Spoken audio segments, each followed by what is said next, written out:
Well, it's time to check in with St. Catharines Mayor Walter Sendzik. Good morning. Good to see you. Good morning, Bob. Good to see you as well. We have from the province the fall economic statement coming out later today. Is there anything you're looking for from a St. Catharines perspective?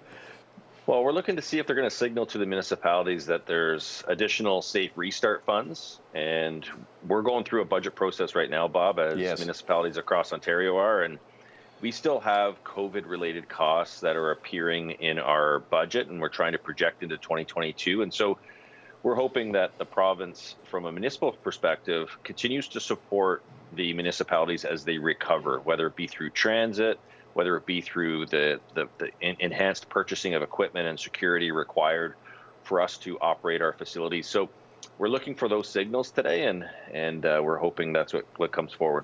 Okay, you're also part of a 10-year economic development strategy that you're putting together now and getting input on that. So there's some digital sessions going on? Yeah, the region of Niagara, through its economic development office, is putting together this 10-year strategy. So they're doing a lot of feedback. You go to the region's economic development site, and you'll see there's surveys to take. And we're looking to get feedback from the business community specifically and see where they see the economy moving towards. Personally, I would like to see coming out of this 10-year strategy things around the green economy. How do we build a sustainable economy? And really going to where I'll look at the sort of macro level of politics, going to where the opportunities are going to be. And this is going to be an important part as we head through recovery, is if we have a strong economic development plan, I believe that we can build on the momentum we had pre-COVID, but also connect better into the GTA Hamilton, which has a great economy that's exploding, building more into those areas where we see our strengths. Okay, back to the city budget, you were getting input as well through various town halls. How was the input? Everyone doesn't like to see their taxes go up, and that's a common refrain we hear.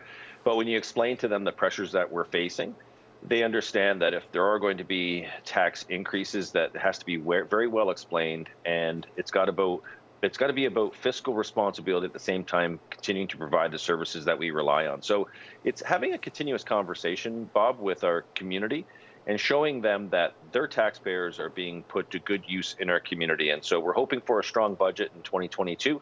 And we're still working through the details, but it's good to get the feedback from our community. Yeah. The provincial economic outlook that we were mentioning, part of that is the $15 minimum wage. What's your thoughts on that?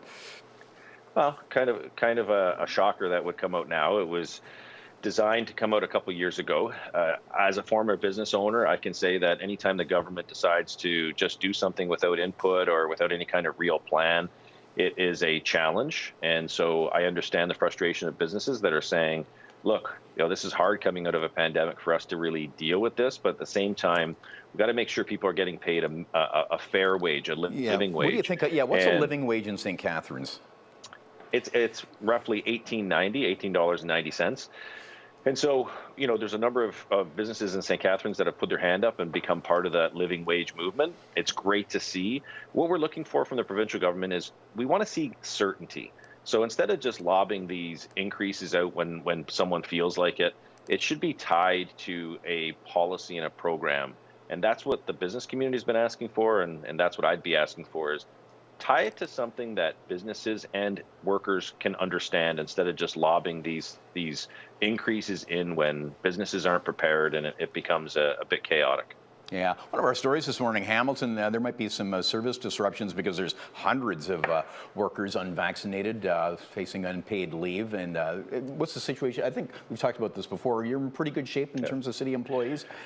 Very strong shape. And I would like to thank our St. Catharines employees who got the vaccination, who understood the importance of why the vaccination is required. We're only dealing with a very small percentage of our employee base here in the city of St. Catharines. And so, tip of the hat to all the employees who have actually followed the process to get vaccinated. The province's announcement yesterday on healthcare is a bit concerning. And here at the city of St. Catharines, I'm proud of the fact that we took a stand and our employees joined us in taking that stand. Okay. Well, that's our time, but we'll chat again next week. Thanks for hooking up with us, St. Catharines Mayor Walter Sendzik.